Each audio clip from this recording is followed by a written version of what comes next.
And the second improvement is that pattern interrupt, right? Because if you do what you've always done, you'll get what you've always got. So if every time I react to stress, I react in this way and I blow up at my partner and then we're fighting for 3 days. And then, right, if this is the pattern that I'm in, if I can Mhm. interrupt that pattern, I notice the anxiety. I notice myself getting snappy. I notice myself getting agitated. I notice myself now overworking. I notice myself giving more than I actually have to give, which we can identify back to as being those saboteurs that we talked about, right? Mhm. This, the symptoms of anxiety that sabotage our wellness in the long run. For most of us, belonging to a step family was never part of the plan. We never planned to get divorced, never planned to fall in love with somebody who already had kids and an ex-spouse who's not going anywhere. But here we are, trying our best to solve the blended family puzzle. I'm Brittany Lynch, and for the last 15 years, I've been working with the human body, mind, and spirit. As a certified step family counselor, mental health nurse, and having been a stepmom myself for the last decade, I've learned that happy step families are built by healthy people. Welcome to the Whole Step Family podcast, where you will learn how to create peaceful, loving, authentic step family relationships that allow you to be who you really are so you can love the life you live and the people you live it with. As we wait on the timing, together we find it. There's more than one way to go home. Hello and welcome to the Whole Step Family podcast. I'm your host, Brittany Lynch, and I am here with a beautiful guest. Her name is Megan Nolan, and Megan Nolan is my favorite peacock. If you are part of our group coaching program, you'll know what we're talking about, sparkly peacock feathers. Megan, thank you for being here today. Thank you for joining us on this show. Thank you so much for having me. It's great to be here. Why don't you, before we get into the beautiful things that you do and the beautiful ways that you've helped our group and helped me as well and help other people, why don't you let our listeners know kind of who you are, what makes Megan Megan, what do you love to do, how do you serve the world? All right. Well, I am leading a movement of people who care so much about how they feel that they make themselves, their health, a priority every day. Making some time for yourself, because we all know life can get super busy and later can, be the best of an idea, but often never comes unless we make it a priority. And so I have woven together all the tools that I've been using myself for my own health and happiness and success over the last, almost 19 years of being an entrepreneur, but woven them together in a tool set that I call the mindful strength method. That is my unique combination of yoga, breath work, exercise, and mental fitness. So I know we're going to dive into mental fitness, but just as a little taste, it is kind of like it sounds. It's learning to strengthen the muscles of our mind, because although you have over 600 muscles in your body, many people don't realize we have muscles in our mind until we start to get anxious or frustrated or disappointed or spiraling in self-doubt like I was, right? And I'm sure many of your listeners can relate to the part of my story where I was just flat out burnt out, exhausted over it. Like, I don't know if I can do this. I don't know if I want to do this. All of the questions that can come when we are in that spiral of anxiety and worry and overdoing, overthinking, overwhelm, all of that.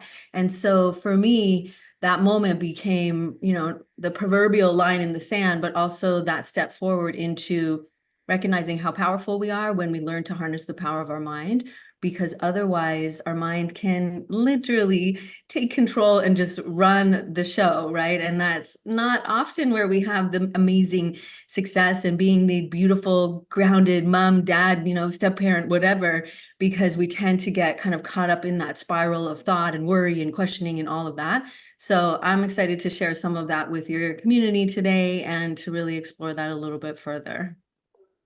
Show of hands, who's ever overthought? We have to. We have to.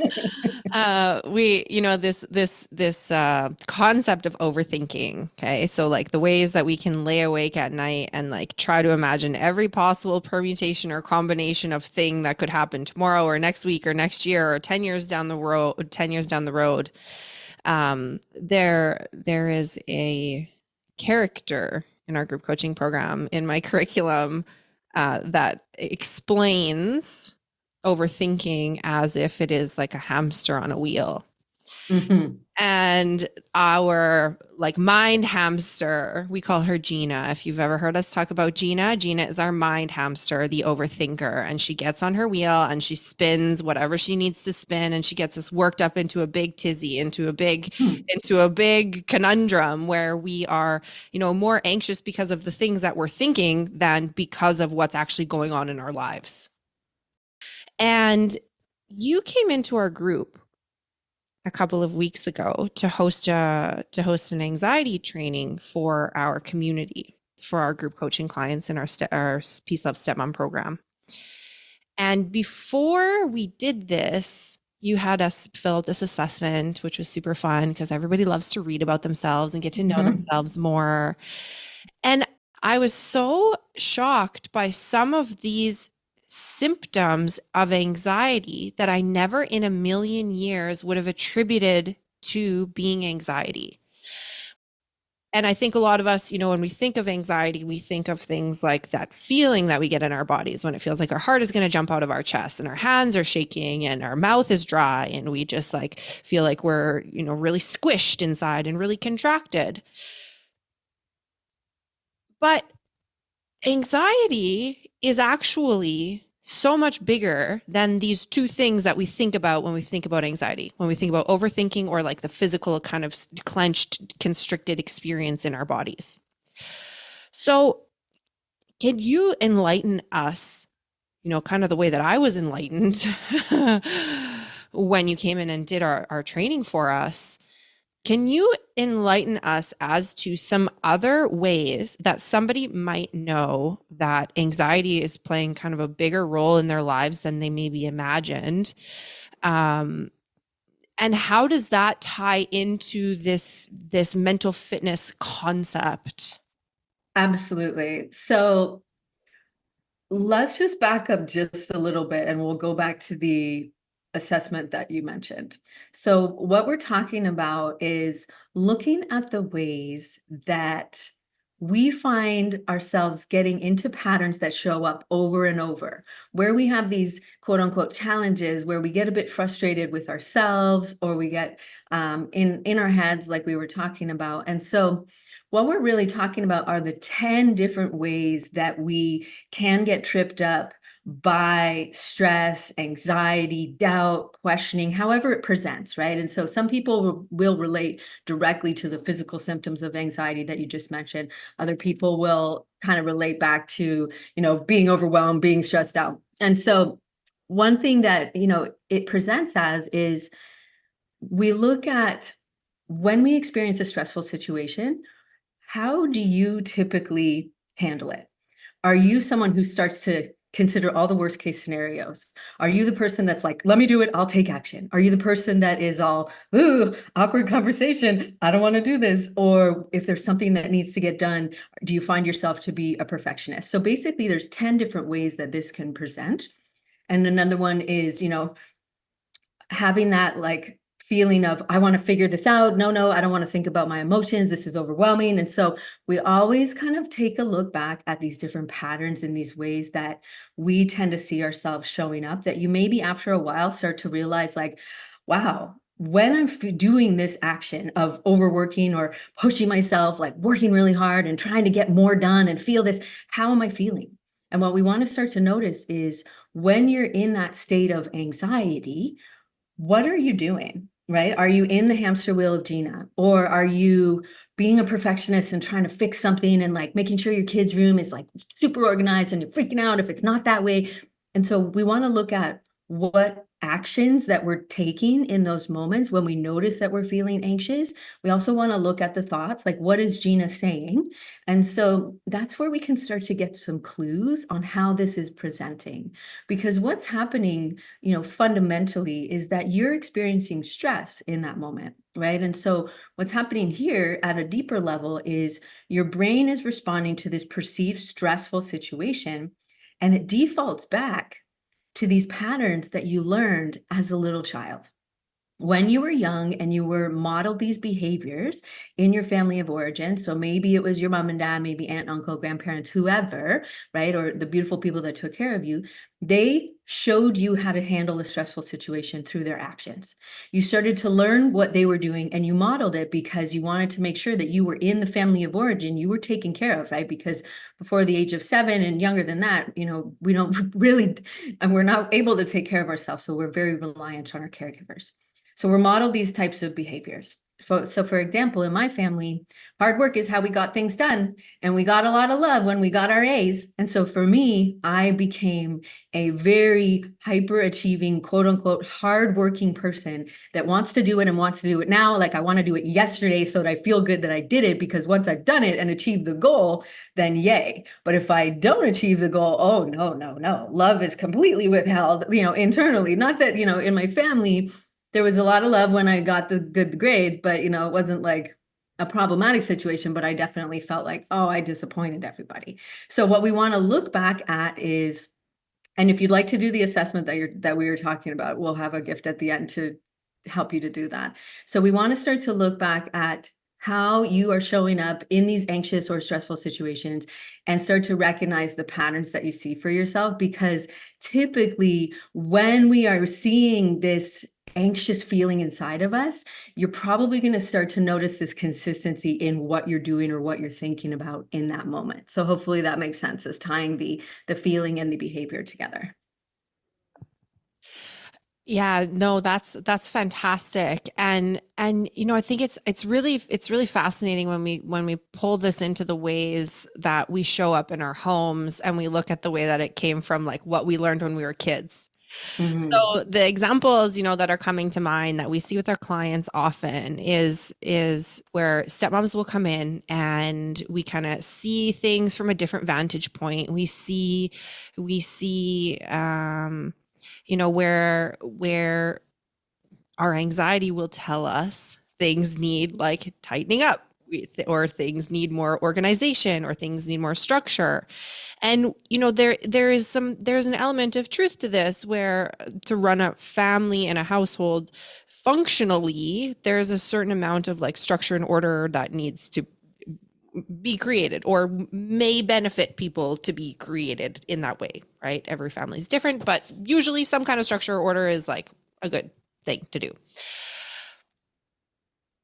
And we have so many stepmoms who will come to us later on after joining their stepfamilies, and they'll be in this experience of like being super overworked and being super overwhelmed and doing all of these things as if to like achieve having a good family. Mm. And it's like we take on these responsibilities of trying to have a good family and trying to raise responsible, productive members of society. And for a lot of our clients, there can, after all of this effort is put into restructuring the family, or bringing in more order, or helping to implement predictability for everybody, that there's this feeling of almost emptiness, because there's no acknowledgement or not enough appreciation or not enough recognition for the hard work that we can do. But since you're training, I realize that all that does is like fuels the anxiety, which then makes you do the thing that's not working even more. Mm-hmm. Maybe I need to illustrate this with an example. It kind of feels far away. So for instance, I'll use myself as an example. When I met my soon-to-be ex-husband, when I came in, I thought my job as a stepmom, I thought my role as a stepmom was to make sure the house was completely clean and organized at all times, to make sure that there was always food in the fridge, to make sure that there's always meals cooked, to make sure that holidays were arranged, to make sure that everyone knew what was going to be on the calendar. I like took over this role of house manager essentially. And I really poured my resources into this family. Resources, big three, we talk about all the time. Big three resources: time, energy, money, right? So I was just this like open well, pouring my resources into this family. And I didn't realize at the time, but I was pouring all of my resources into this family because I wanted to be included. I wanted to be seen as a part of their family. I wanted to be accepted as a member of their family. And so the way that I thought to do that was by giving a bunch of myself. But then I wasn't getting this appreciation back that I wanted. I wasn't getting the recognition back that I wanted, which ironically led to me beginning to do even more around the house, right? It led to me taking on even more responsibility. It led to me wanting to get even further kind of entrenched into the day to day. And it led to me pouring even more time and even more energy and even more money into the development of this family. Meanwhile, I'm just feeling worse and worse and worse and worse and worse and worse and worse. Can you talk to me about like, what do you see happening in situations like this?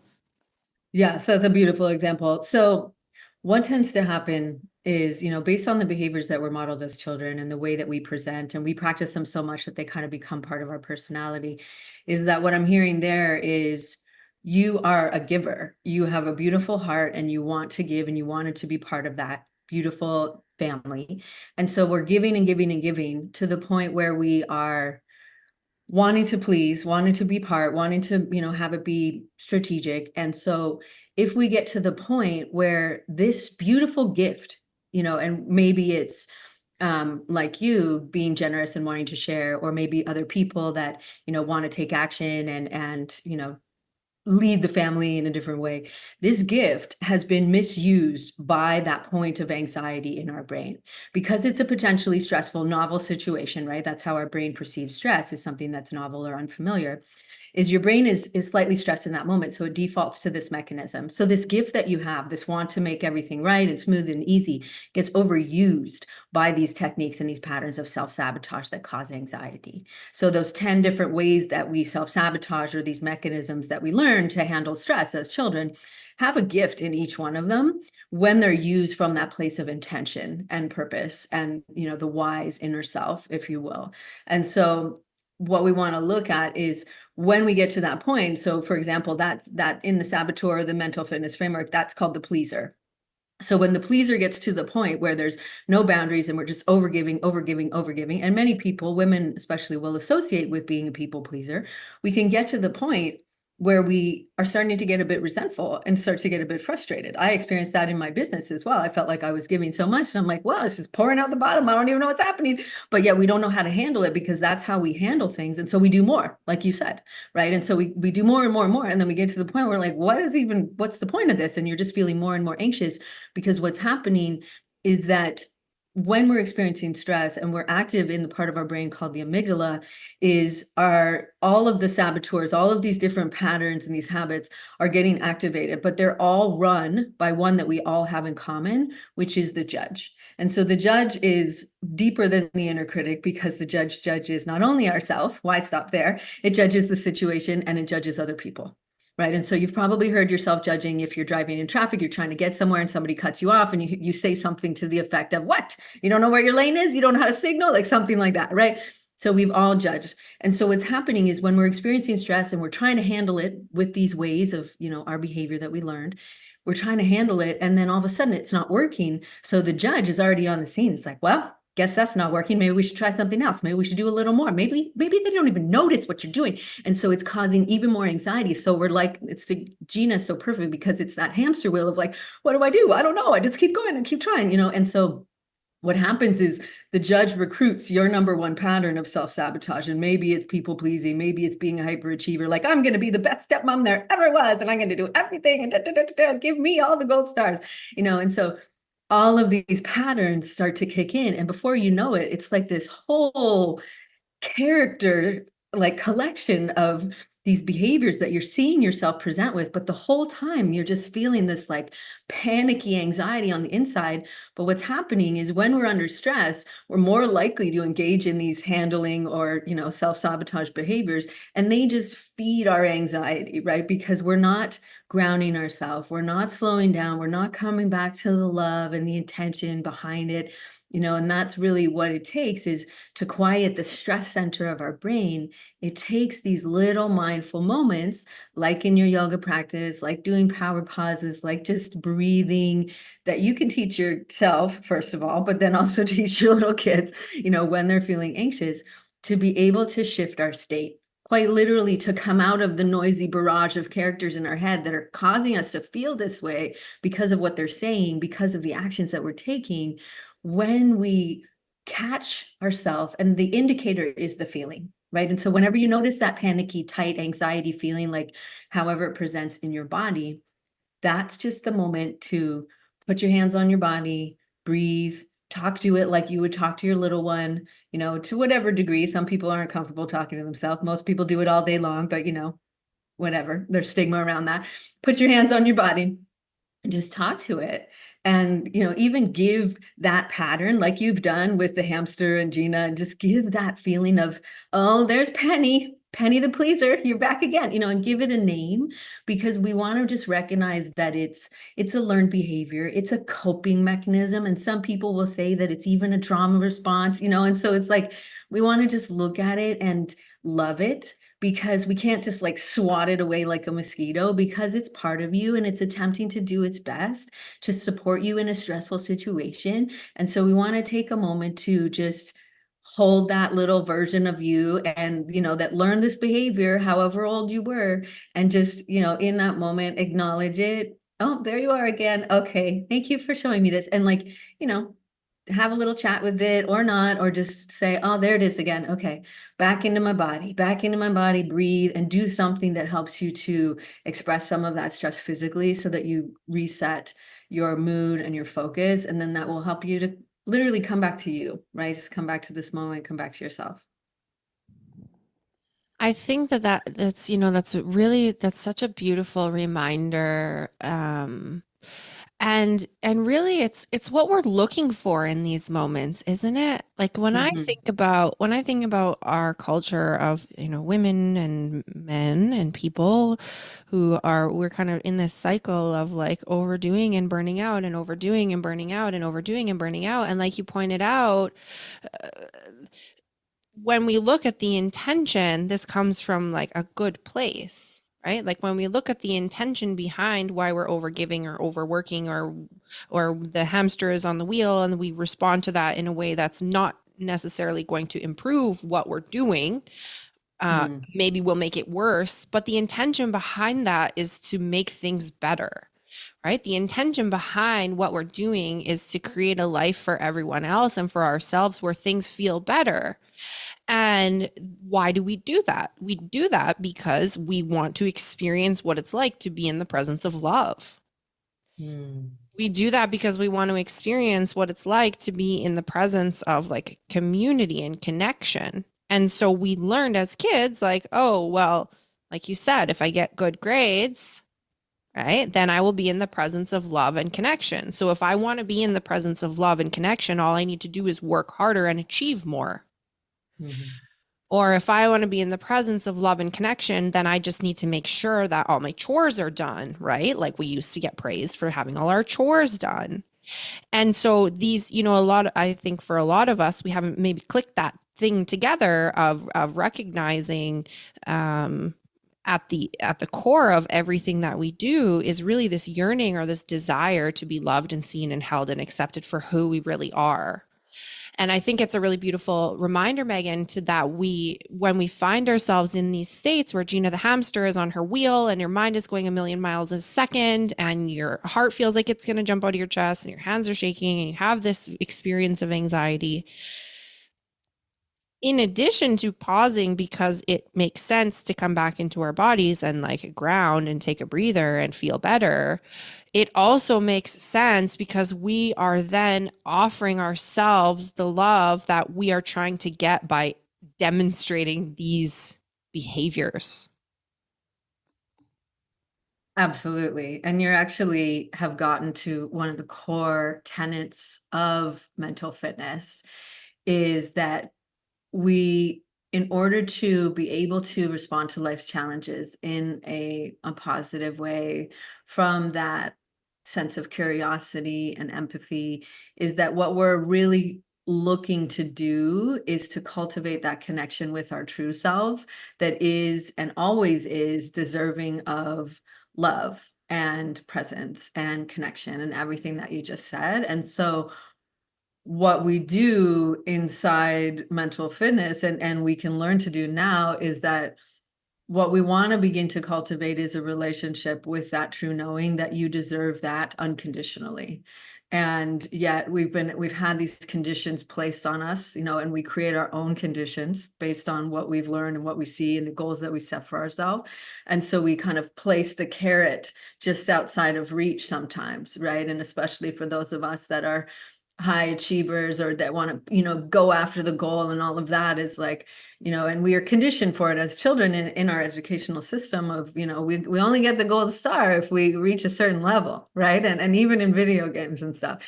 And so the idea that we keep coming back to, and that the core tenet of mental fitness is that you at your deepest essence are this unchanging, unconditional, eternal expression of the divine, and whatever your belief system is when it comes to that, you're an expression of that, you're connected to that intimately and eternally. And so what we want to start to do is just recognize that in the moment. And it's very similar to inner child work, is that when we catch ourselves in that moment and we are looking like, you are doing a really good job, look at you, all that you did, but because we're stressed, we tend to speak in the tone of the judge or the pleaser or the anxiety. And so we tend to speak from that voice when we're in these stressful situations. So this is really ultimately, and this is where the practice of yoga and mental fitness really align nicely, is it's a practice of self-awareness first and foremost. And so we're learning to catch ourselves, and when we catch ourselves in these patterns, we pause so that as we said earlier, we can accept that part of us that's just looking for love and looking for celebration and looking to be integrated, looking to return to wholeness, because that's our divine nature. We get to just pause and come back to that sweetness within you, that eternal connection, and speak from that place. Because if we speak from the voice of the judge, then we're just perpetrating the whole cycle, right? And so it's a practice of self-awareness.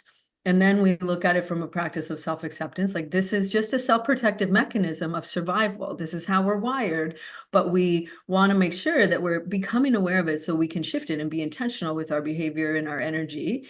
Because ultimately, the practice of self-awareness to self-acceptance to self-love. And that's the journey of yoga. That's the journey of mental fitness. That's the journey of many wisdom traditions and cultures around the world, because that's really what it's coming back to, is we're just looking for that love.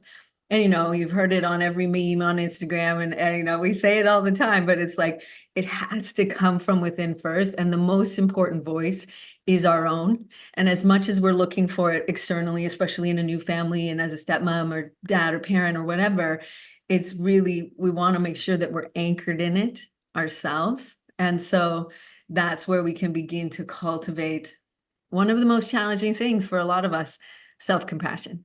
And that's really what it comes back to, especially, if we've been raised in a got to work hard, you got to earn your keep sort of personality and sort of upbringing, is how can we learn to be compassionate and gentle with ourselves, the way that you, in your best state, like in your happiest, most loving state that you are with your littles. Can we learn to do that for ourselves? That's really one of the ultimate tests. And so in the end, it's a beautiful gift, right? But it's not easy. But mental fitness really gives us the opportunity to practice these things in a way that actually makes a sustainable difference. Because anytime you catch yourself in that moment and you pause and you anchor in love and you decide from that wisdom within that you are going to make a different choice, you're going to behave in your most kindest, loving way to yourself and to others, you're creating a new neural pathway, and you're making it more likely you're going to do that in the future. And my last thought on this is that, interestingly enough, is when we go back and we beat ourselves up for stuff, for example, if you lost it on your kids and you're really frustrated or whatever, when you go back and you rehearse that same situation and you go over the same thing, what you're doing there is actually fortifying that pathway in your brain, therefore making it more likely you're going to do that in the future. So here's an interesting technique that, is very powerful on a neural level is if you went and you quote unquote screwed up or you blew it or whatever. And if you pause and you go back to that situation of, when you lost it on your kids, for example, and you think about it from that place of the heart, how would I have liked to have handled this? What you're doing there is you're wiring a different pathway so that in the future, you're more likely to take that gentle, compassionate, calm route. So it's interesting, right? Because it's either working for us or against us. And so it's one of those things, as I said, self-awareness, self-acceptance, self-love. That is so good. This like replaying that part, you got me shook, Megan. Like, like when you mess up and then you replay that scenario in your mind, like that's so true. That is so true. And I mean, I don't want to go off on a tangent about visualization or like the ways that we can actually make things better by just imagining them, or the ways that your mind, but this makes sense, right? Your mind doesn't know the difference between real and imagined. Your mind doesn't understand the difference between real and imagined. What is she talking about? What is this cuckoo person talking about? Okay. There is so much evidence. There has been so much research done, and there's so much evidence to support this. Okay. This isn't me just talking out of my tuchus. This is like legit. Okay. So the research has found over and over and over again that people who visualize or play the tape in their minds of them doing something will have the same, if not better, or worse, depending on what they're playing, will have the same or better or different, same or different. That doesn't make any sense whatsoever. What I'm trying to say is whether you picture it in your mind or you do it in real life, there is no difference on the way that it lands to what you perceive as being real, or what your mind perceives as being real.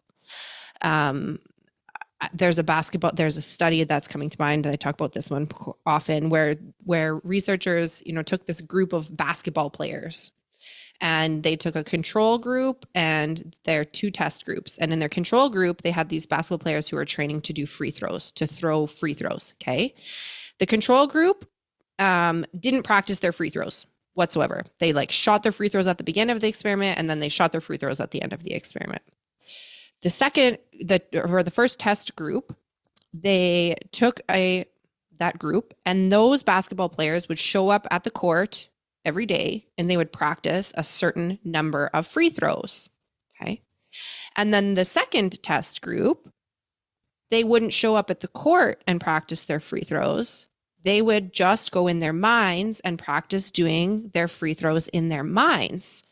And so these researchers wanted to measure who of these three people, the people who don't practice, the people who practice at the court, or the people who practice in their minds, who is going to have the most improvement over this period of time. Now, I don't want to ruin the ending, but obviously the people who didn't practice their free throws either didn't improve or got worse because they weren't in practice. Okay. Now, a lot of people might believe, like I did when I began to read this study, a lot of people might believe that the basketball players who showed up at the court and practiced those free throws would have the most improvement. But actually, it was the group who imagined themselves hitting their free throws that ended up having the most statistically significant improvement in their free throw percentage. They improved their accuracy of their free throws simply by imagining themselves doing that. Okay. Now, that to me is incredible. That to me is like, holy moly, what are you even saying? All we have to do is imagine it. Okay. And I used to play basketball, and I'm like, whoa, I wish that I, was a little research consumer at the time, because I would have just been pretending in my mind all the time I just would have been practicing my free throws in my mind all the time, or practicing whatever in my mind all the time. So this reality that you're serving to me here, warm on a gold platter, that when we make a mistake and we're playing it over in our mind, we're practicing making that mistake again.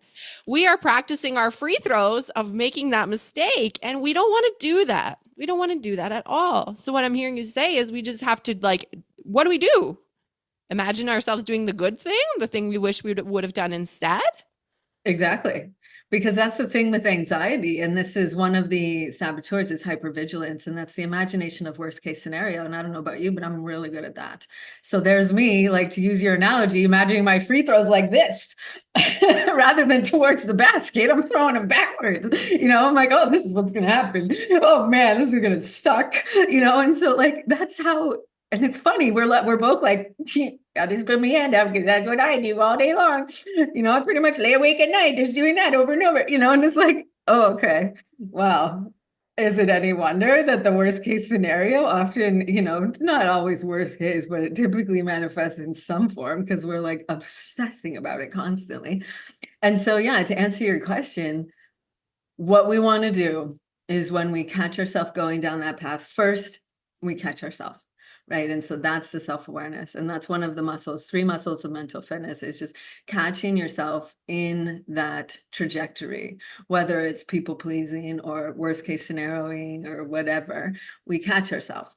And so that's the level of self-awareness. And so when you find yourself in that cycle of overthinking or ruminating or, in the worry of the future or whatever it is, worry is a misuse of imagination. And I don't know who said that, but thank you for saying that, whoever did. But yeah. And so we first want to just catch ourselves. Oh, there I go again. Worst case scenario. Oh, here's Gina, whatever, naming, labeling that you're going to do. And we want to just do it in a really gentle, compassionate way. And then we want to do something that brings us into that level of present so that we're catching ourselves, we're coming into the moment. And what we're doing there is we're shifting brain activity from the amygdala to the prefrontal cortex, which is our higher mind, our creative center. And so something so simple and that we can practice here and that people can do without seeing us if you're not seeing the video. All I'm doing is literally rubbing my first finger, my pointer finger and my thumb together. Okay, so only if it's safe to do so, you can close your eyes. But if you're driving, just, rub your thumb on the steering wheel or whatever. So we want to feel that tactile connection of the fingertips and just feel that sensation and focus on it. You'll notice eagerly your mind is like, what am I even doing? Rubbing my fingertips together? What's that even going to do? No, that's the mind, right? And so we just focus on the texture. Sometimes people feel it more on other fingers and see if you can just kind of feel that. And you'll probably notice, oh, I feel a little bit more relaxed. I feel a little bit sleepy. Look at me, I'm calming down. And so that's what's happening is we're shifting the state of your brain activity and therefore your nervous system. And so when you catch yourself in the pattern of, oh man, I really screwed that up. Oh, there's me. There's me and my judging myself again. Okay, what am I going to say? Rub my fingertips together, just take some big deep breaths. Okay. So what would I have rather have happened there? And what we're doing is we're taking this and we're using it as an opportunity because every situation from this perspective is either a gift or an opportunity. So we're using this as an opportunity to witness yourself, be compassionate, be loving, and choose a different route. So how would I have handled this in my best case scenario, right? And so this is where we're using our imagination for optimism and potential and possibility. So in my best case scenario, I would have taken a breath. And I would have grounded myself and I would have said, you know what, let's do this together. Let's figure out a way to make this fun or, something like that. I don't know. I'm imagining. I don't have children. So I'm just kind of remembering as a child how I would have preferred it had gone, in situations where my mom lost her shit. And so, sorry for swearing. And so that way you are using your mind in a really positive way. And I guarantee you, when you're in that state of, oh, how could I have made it fun? Well, how could I have made it fun? And you'll shift your state and you'll feel a difference, right? You'll feel a state from that, I really screwed that up, that panicky, like on the hamster wheel feeling to, you know what? I do want to make it fun. I want to have a good time with my kids. And you'll feel that inner shift. And that's really what we're going for, right? Is that inner shift state. So that's a way to use our imagination, right? Get a little creative in the best case scenario. And I really love this, and I also really love this technique. I'm finding myself doing it a lot. I'm like playing my tiny violin all day with my fingers. It feels so good. It feels so good. Right. And it's super ninja technique because you can do it. Like I knew you were good. I could see that you were doing it when you had your arm down because you can do it if you're listening to your children talk. You can teach your children to do this, you know, and like I said, you can do this driving. You don't have to rub your fingertips. You just, any sort of sensation. What we're doing there is we're coming out of our head and into your body, coming to your senses, literally. So you're coming to your senses. Coming to your senses. And this just feels so relaxing too. Like whatever nerve endings or meridians are running through this finger, like it just Right. feels so good. And I want to mention this briefly because when we think of like mental fitness, okay, I can't help but draw the parallel to like physical fitness, right? Mhm. And when we take care of our whole program design, our whole curriculum design, our whole coaching design is around creating wellness of body, mind, and soul, right? And so when we think about creating fitness in the body, a lot of people are like, "Oh, but I don't want to. It's too much work and it takes too long and it takes so long to get results." And like, sure, I feel better after I take a run, but 99 times out of 100, I don't want to take the run, or I don't like it, or it doesn't feel good, or I'm too sore, and it takes a while to like get in the rhythm of fitness being a thing you want to do. It takes a while to get in the rhythm of like fitness being a thing where you see results. And a lot of people, as we do as humans, we give up before the magic happens, right? With anything.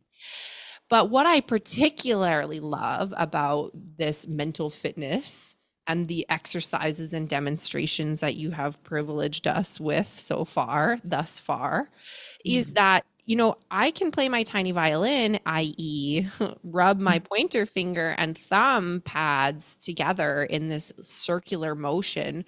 Like I literally feel endorphins coming out. I just did this for 4 seconds and I can feel the pleasure chemicals being released in my body. I can feel that. Now, I mean, I'm a nerd, so I know what that feels like. I'm a nerd, so I can, I've tracked and can sense this because I've spent so long trying to figure out what's happening inside of my body. But what I'm trying to say is that I love the approachability and the effectiveness of this mental fitness idea because it doesn't take weeks or months or years to see results. It's like instantaneous. Like play your tiny violin and and you're just all fine. You're all Gucci, baby. Like it's the best ever. Right? Yeah. It is that quick. It is that quick. And it's what you're saying there, you're drawing a really great analogy because what we're doing there they're called PQ reps. So PQ is mental fitness, positive intelligence. So anytime you do a rep like that, like you do a repetition of a bicep curl, you're actually not only feeling the shift instantaneously, but we are laying the groundwork for changes at the deeper level. And the cool thing is that it really doesn't take much, like you said, and we can do it throughout the day. And that's where we start to notice the instantaneous shifts, but it's also cumulative. And so it's really quite interesting because, like you said, you know, we're sort of an instant gratification society. And so we're looking for something that helps me to feel better now, but oftentimes we're looking for these big complicated systems and strategies. And it's like, yeah, okay, so the wisdom traditions from the beginning of time have just told you to, you know, breathe deeper. And we hear that all the time. But yeah, we're like, oh, tell me what to really do. And we're looking for something complicated. And it's something like this of rubbing your fingertips together and playing your tiny violin that you can have a noticeable shift. And some people that aren't as attuned as you are might feel like, I feel good. I feel sleepy, you know, and whatever it is I just feel a little more relaxed. That's your feedback. If you feel even just a little bit different, you did something. And lean into it, celebrate it, love it, right? Because that's it, is that we're, you know, when we do these little things throughout the day, it adds up, right? It's like picking up one toy, you know, we're bringing a dish to the kitchen every time you go to the kitchen, you bring something in, you know, and so it's like those little things that stack. So it makes it more sustainable and enjoyable when it's easy to do, right? And so it doesn't have to be a big overhaul, and just is really is that as anxious people, as people that experience anxiety, we tend to have a hypervigilance and awareness of everything. So here's where you get to use that beautiful skill, because it's a skill, it's a gift. You're very aware, you're paying attention to things. So can you use that vigilance in a softer way? Gay Hendricks calls it benign vigilance. So it's that like just paying attention, just keeping an eye out for it, right? And so when we catch it, as that behavior and as that habit, just catch it. Oh, there's that fluttery feeling again. Okay, what do I want to do? Put my hands on my tummy? Or am I going to play my tiny violin? Or I'm going to wiggle my toes? Am I going to stamp my feet? And we want to just do something to do a little bit of a pattern interrupt. And pattern, pattern interrupt is the word that has been like beaming, like pounding in the thought that's been pounding in my head. Pattern interrupt, pattern interrupt, pattern interrupt, because, they're inevitably the skeptic. If you're a skeptic, like I am, you're going to have the question of like, how is rubbing your fingertips together going to actually do anything, right? Like you said, we're an instant gratification society, but if something looks too simple, we don't believe in it. Like I want something that works now, but if it works now, I don't trust it because how does it work so fast, right? Like the trap of the human condition. I want this thing, but I don't want it. Give me this thing, but when I get it, I don't want it. So here's Megan saying, rub your fingertips together and feel how calm it will make you. And then the skeptic is going to be like, well, that's not going to do anything. Like I am rubbing my fingertips together and like I don't feel these endorphins. Like, what are these chicks talking about? I'm not there. But the really, really important, and I can't understate the importance of this, is the pattern interrupt that provides. Meaning that like Megan is saying, you feel that feeling in your body. You notice Gina the hamster gets on her wheel and your mind is going 1,000 miles a minute. You have the anxious feeling in your body. You feel like you're going to throw up. You have the heart flutters. You start getting snappy, or you start getting agitated, right? Which are also anxiety symptoms, snappiness and agitation, and like shortness and quickness to anger and less tolerance. Those are also anxiety symptoms. Mm-hmm. So here I am with these symptoms, which are causing me to act in ways or react in ways that I don't want to be acting or reacting in, right? Because I feel worse afterwards.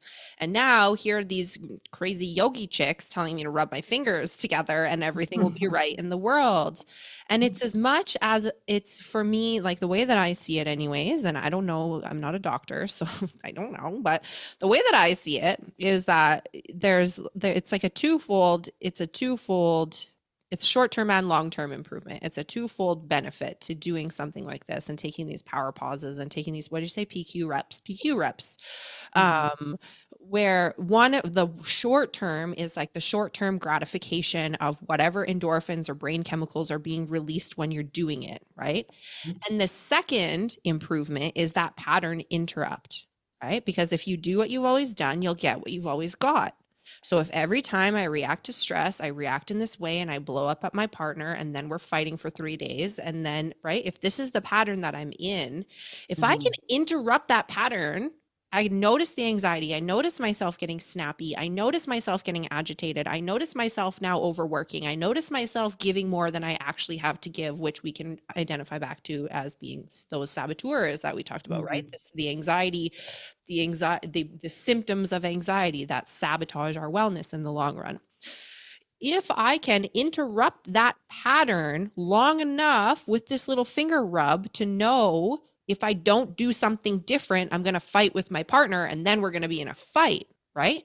It's not, and so that is really all that it takes to change course. It's like when you're driving down the highway and you're lost in your mind about something and you're like creating this whole narrative about how bad things are about to get for you. And then a deer jumps in front of you on the highway and you slam on the brakes. All of a sudden, you're not thinking about that anymore, right? All of a sudden, this worst case scenario just evaporates and you're like, oh my God, I'm so glad to be alive.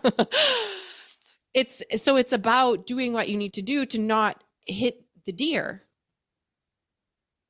Yeah, essentially to not go back into the pattern. Yeah. Well, and you made some really good points there. And so I'm like, I have like 8 ideas I need to say in this one sentence. So basically, what we've learned, these patterns that we've learned as children are like your original operating system on your phone.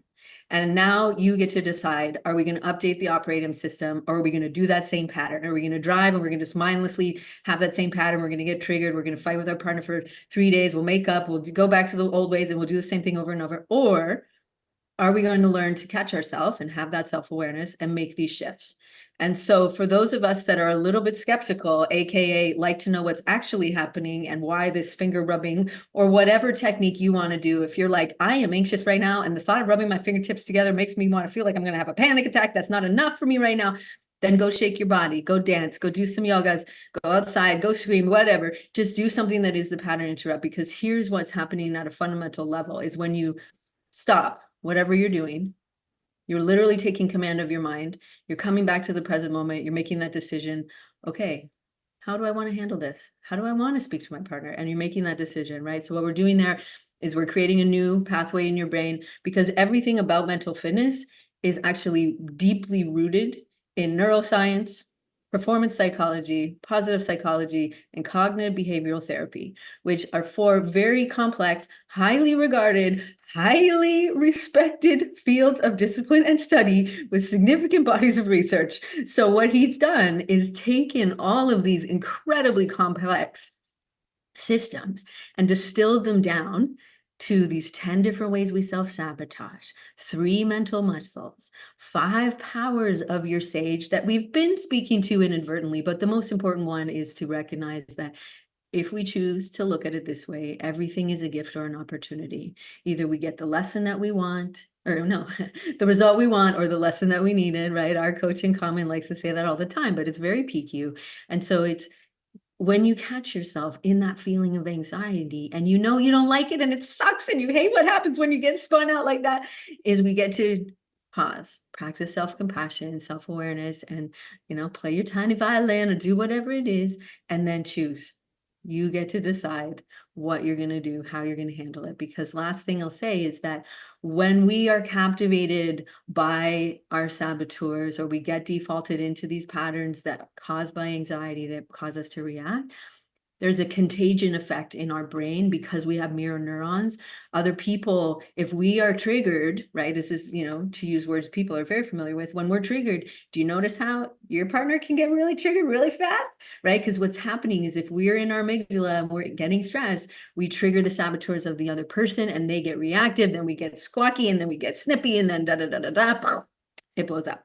Right. And so when we can learn to just be in the moment, and if your partner is triggered and they're getting, they're in their saboteurs or whatever, and you just stay calm, because the most powerful person in the room is the most regulated. And what you're doing ultimately, to go back to the science, is when you're playing your tiny violin, is you are regulating yourself so that you can stay grounded, centered, and you're able to handle the challenge of whatever it is. So a little science, but still, very much overlaps with spiritual perspective of, but yeah, for those of us that are a little skeptical sometimes, we like to know the why.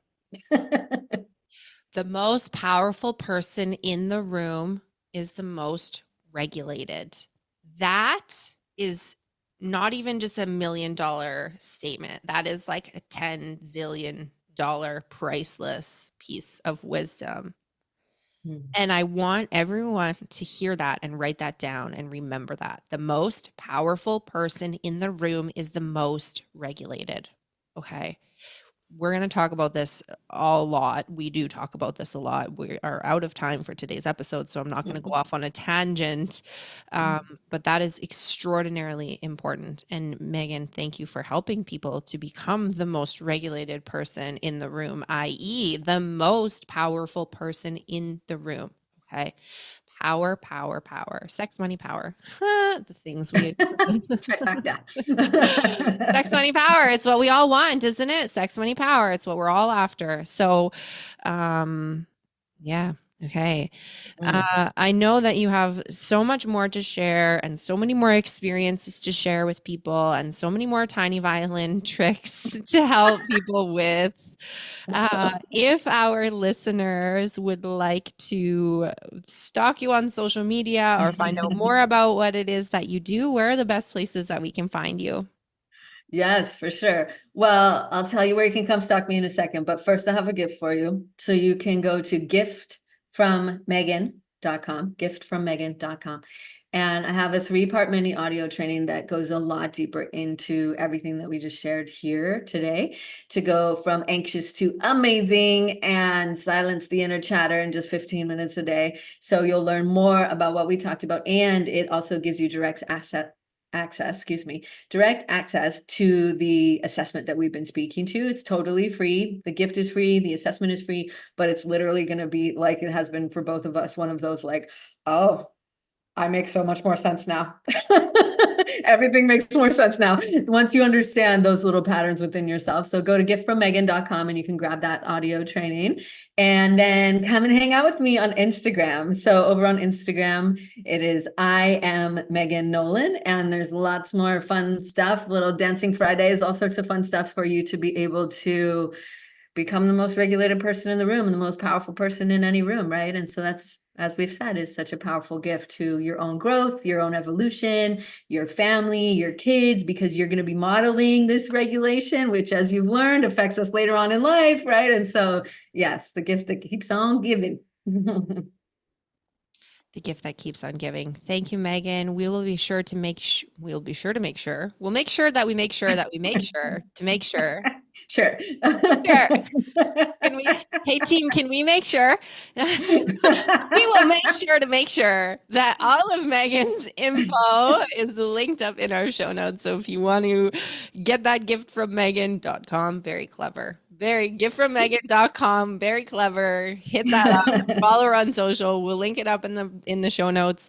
If you're part of our community, just search Anxious to Amazing, and you'll be able to watch the class that Megan did especially for us, which was amazing. Changed my life. Tiny violin. You'll know what I'm talking about. You'll be able to see her in the flesh. And I hope that I trust that this episode gave you exactly what it is that you were needing to hear in this moment in time. And on behalf of our community and our listeners, Megan, I really appreciate the wisdom that you have to share with us. And thank you for making this world a more regulated place. Amazing. You're welcome. Thank you so much for having me. When you're chasing after what matters, your heart knows where to go. If the moon gives up rising, the sun stops it shining, you know you'll have a hand to hold. As we wait on the timing together